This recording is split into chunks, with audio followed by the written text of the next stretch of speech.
A Karen's racist behavior leads to her calling the police on my daughter at the park for not playing with her child. The whole ordeal was insane. Here's what happened.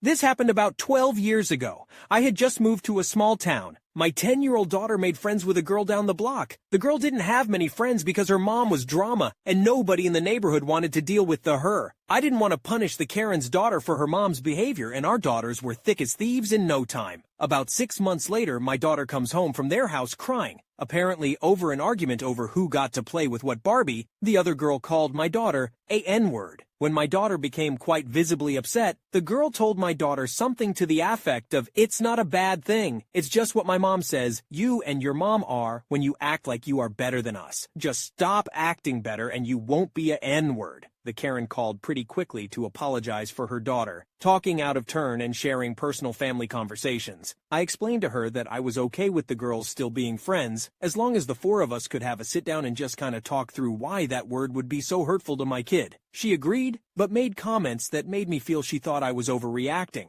At the end of our conversation, I made it very clear our daughters would not be around each other until the sit-down happened. Karen snaps. "This is what's wrong with you people, always playing the race card and making a mountain out of a molehill. You aren't going to punish my daughter because you can't get over yourself." I hung up and that was the end. Or so I thought. 1 month later, my daughter is at the park, down the street from our house with the neighbor and her kids. I'm cleaning my house when I got a phone call from the neighbor. My neighbors tells me, "Oh my God, Karen is here." She is screaming that the kids can't ignore her kid at a public place. By law, they have to play with her daughter. "I'm packing up and coming back, just letting you know this bitch is acting nuts." So I ask her, "Do you need me to come?"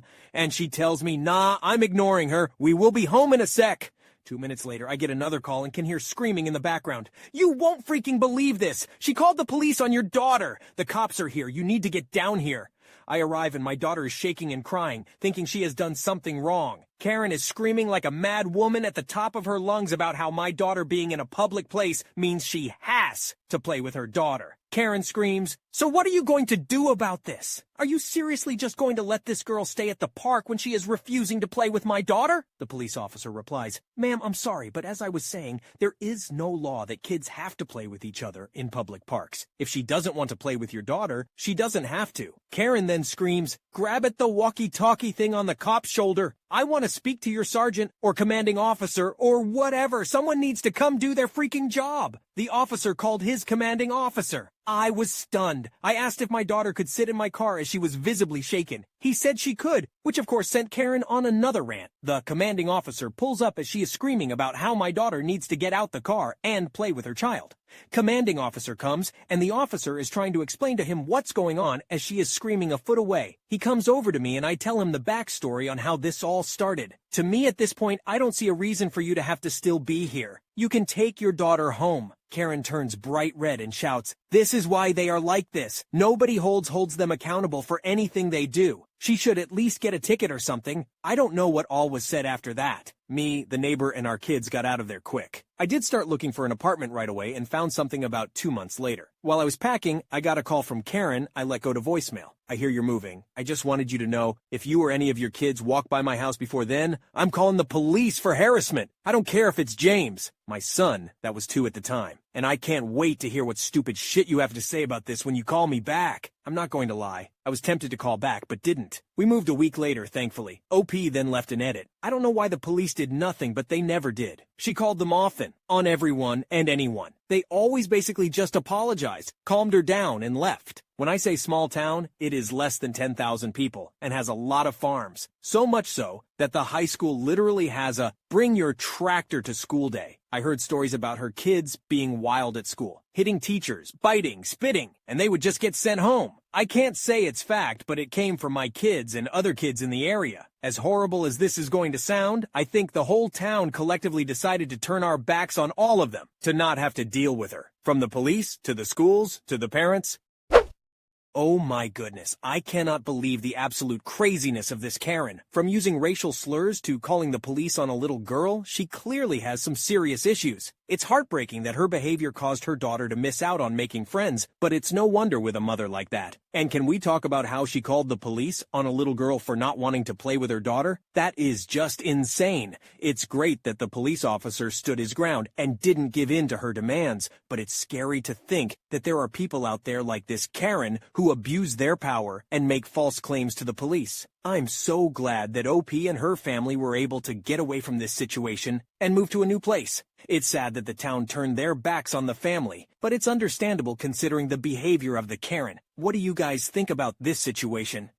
Wait, you're a writer? Great! Do my kid's homework for me. Give her free English lessons too. This is a story on how a Karen demands that I, a supposed famous writer, do her child's homework and give her English lessons on the spot, leaving me with a screaming, entitled child. Here's what happened, and it only gets worse from here. So, in my country, it's customary to live with your parents until you get married. Please don't give me crap for this. They're lovely, and I adore living with them. At the time of this story, I, at the time a 24-year-old female, was riding a career high. I was working for a famous, in my country, screenwriter, and we were doing projects for Netflix and Amazon. I put writing my book on hold for this. Before anyone asks, both shows went into development hell and will not be released internationally in any case. My parents and I were moving into a new fancy apartment building that has its own cafe. You cannot access the cafe unless you are a resident or have been given a pass. I was in there one day getting coffee and chatting with some other residents while waiting for some things to be delivered. A nice couple was telling me about how much I was going to like living there and how nice everyone in the building is when in a walk entitled dad with entitled kid, an 8-year-old girl in tow. A cold wind blew in and my steaming cup of coffee turned tepid. The dad, who I have never seen before, points at me and says, "Ink in the water! You're the famous writer!" I writhed under this accusation,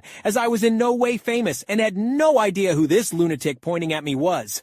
The couple backed away and entitled kid runs at me and hugs my legs. Thrown off balance, I dropped coffee onto my foot, which turned back to scalding the moment it touched my foot. Howling in pain, I hobbled to a sofa and sat down as the staff scrambled to get me some ice. Entitled kid still had a death grip on me and I had to pry her off. The nice couple was handing me napkins when entitled dad plowed through them and pointed at me. Again. The dad tells me, "Ink in the water! You look just like your mom! I met her in the lobby and she told me you're a writer and that you were here. This is my kid, Ms. Kleptomaniac." Entitled kid was now setting down her backpack next to me. So I say, "I'm sorry, I have no idea who you are." The dad then tells me, "I'm Mr. Asshat, so since you're a writer, you can do EK's homework for her, and give me your number so I can set up a time for you to give her English lessons every day." This is about when I thought I was having a stroke. I'm a teacher now? Is this kid opening up a textbook? So I frantically reply, I think you have the wrong person. I don't teach?" He tells me in a bratty tone, "I know, but you can start now. It's our duty to teach the youth, so I'll just pick my kid up in an hour, okay? I actually have to run. I'll get your number from your mom." And he walked out, leaving me with this loud, belligerent girl who insisted on going through my purse. She then proceeded to shove her homework at me and demand that I do it while she played on her iPad. Spinning with pain and confusion, I pried my purse away from entitled kid who immediately began to scream. I hobbled out of there wincing while the kid stayed inside and demanded that the staff give her cookies. I made it to the lobby where the dad was terrorizing others. He looks at me and apparently loses what was left of his fragile mind. The dad screams, "What are you doing here? I told you to finish my girl's homework. Did you leave her alone in the cafe?" "Yeah, that is not my job. And yes, I did. I need to get something on my foot. You can go get her." The dad proceeds to bar my way to the elevator and demands that I wait until he gets to the kid so we can all go up to my apartment and I can do her homework there. This is where I kinda lost it. I yelled for security and they came running, took one look at me leaning against the wall in pain, and escorted me into the elevator. The dad was yelling at me the whole time, saying he would be up there soon. So, here is where it gets worse. In the elevator, security informed me that he was a realtor and not a resident. He would not be allowed up to my apartment after what I told them. Upstairs, my parents were horrified, and my mother apologized for telling anyone what I did. Apparently, he told her and some others that he was a resident. The dad cornered her in the lobby later and demanded my number. She gave him a piece of her mind, told him I was injured, and told that his foot would be someplace unpleasant if he or his kid ever approached me again. He backed down, but told her I should be more understanding because Ink in the Water is old enough to get married and have her own children who stays unmarried at 24. She had him escorted off the premises. He is now banned entry for harassing residents. Entitled kid stole what she thought were mints from my purse. They were herbal laxatives. Shitty treats for little freaks, LOL. Oh my gosh, what did I just hear? This Karen is on a whole new level of crazy. I mean, who walks up to a complete stranger and demands that they do their child's homework? And not just that, he tries to force this poor woman to give him her phone number and meet with him every day to teach his kid English. It's like he's living in a completely different reality. And don't even get me started on his entitled little demon spawn. She hugs this poor woman's legs and won't let go, then demands that she do her homework while she plays on her iPad. That's just outrageous. And let's not forget that this Karen is not even a resident of the building. He's just a realtor trying to pull a fast one. Thank goodness for the security team who was able to intervene and protect this poor woman from this lunatic. And can you believe that he even tried to follow her to her apartment? Thank goodness her parents were there to put him in his place and get him banned from the premises. This is a story on how a Karen with an irrelevant PhD desperately tries to steal, take my job, and how she failed to do so. Here's what happened. So I am an instructor at a small college. I teach artsy vocational classes and only have an MFA, and my school really favors more academic PhDs. This was all told to me when I was hired, but the dean at the time was incredibly kind about this and gave me a secret boost in pay to make up for the lack of favor. She told me that even though I would never be promoted, my area of expertise was valued, and as long as I stayed in my lane, I was very welcome. So before I ever got tenure, I worked for a few years and developed a slate of very popular classes that filled every semester. I was very happy and grateful to have the job. Titles mean nothing to me, and I was just happy to be successful at a job I loved that helped people. I also learned very quickly never to step on the toes of more senior faculty. I stayed in my lane. Then, a woman was hired in another subgroup of my department. I never met her, nor was I involved in her hiring. She had nothing to do with me, but she does have a PhD. Then before I ever met her, I saw on her social media that she announced that she would soon be teaching all my classes, and she was delighted to be doing that. I was shocked because I went through a rigorous hiring process, and I'm exceptionally qualified to teach in my area. She has no publications in my area, and her degrees are only vaguely related to my area. I figured my chair would put her in her place, but I was wrong. Instead, I was called into the chair's office and told, "Karen is very interested in what you do and wants to help you." I stared my chair down. "Karen has a degree in X and she was hired to do Y. That doesn't have anything to do with me." Chair sighs. "Her degree is multidisciplinary and she is more than qualified." This shocked me because it was way out of protocol. There was a pecking order, one that I had followed. I also realized very quickly that if I gave in, I would have no job. I would be shunted off to teach stuff I wasn't qualified to teach. This gave me the courage to resist, and resist I did. Multiple meetings with my chair followed, in which I was painted with the difficult and unsupportive. Honestly, if the woman had had one shred of business teaching in my area, I probably would have succumbed to the pressure.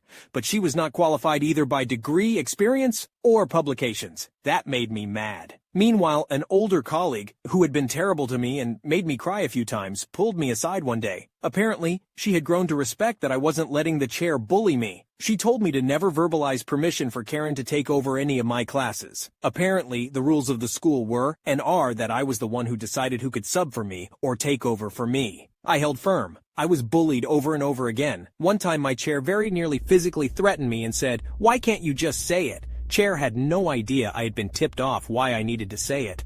I was told by another colleague that Karen is bored with her area and doesn't like what she got a degree in, and she only did that area because it's easier to get hired. I said her life choices weren't my problem and stood firm. My chair threatened not to support my tenure, but I actually had a bulletproof application. Chair couldn't do anything. Shunned by many colleagues, some of whom I thought were friends, I was called angry and unreasonable on a good day, a bitch on the worst. One day, the sweet dear lady who had been responsible for hiring Karen actually cried an apology, saying she was sickened by what was happening to me. Karen had been their last choice and the only person they could get. This sweet, lovely woman wailed that Karen was obnoxious and terrible. She also said that many people in the department supported me but were scared of the chair. She said I should just keep resisting. At least twice I was at school events, and when I told the person, both times high-up administrators, what I did taught, they said, "Oh, I thought Karen did that. I had to correct them." So I got tenure and stood firm. Meanwhile, a former student who was now teaching at a community college nearby told me Karen was teaching there. He provided me with her bio from their website. Her listed credentials were my credentials. Luckily, that didn't last long. She didn't have the expertise, so I guess the gig just fizzled. One thing I never did was meet with Karen. I was asked to so we could hash things out, and I said repeatedly that there was nothing to hash. I was happy in my job, and my job wasn't her job. I was always polite and professional if I had to deal with her, but I always avoided any potential traps. They wanted my verbal permission. I wouldn't give it. Finally, the chair stepped down.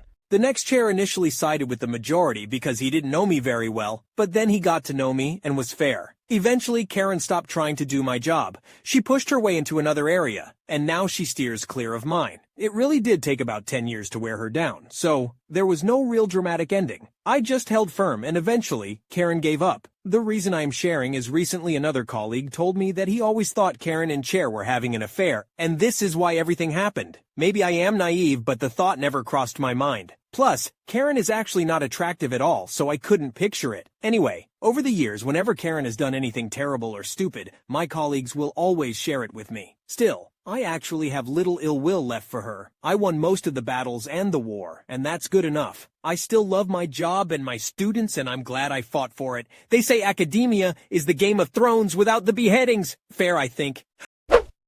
This story is absolutely insane. Can you imagine someone just waltzing in and thinking they can teach your classes and not even being remotely qualified? And then, to make matters worse, your chair is just totally on her side and trying to pressure you into giving up your classes? No way, Jose! I can't even imagine how frustrating and infuriating this must have been for OP, and to be shunned by colleagues and called names on top of it all? That's just not right! But you know what? OP stood their ground and fought for what was rightfully theirs, and in the end, they won! I'm so glad that things eventually worked out for OP, but man, what a crazy situation. But you know what's crazier? The video on screen where a Karen demands OP to speak English, but he's actually deaf. According to her, sign language is un-American.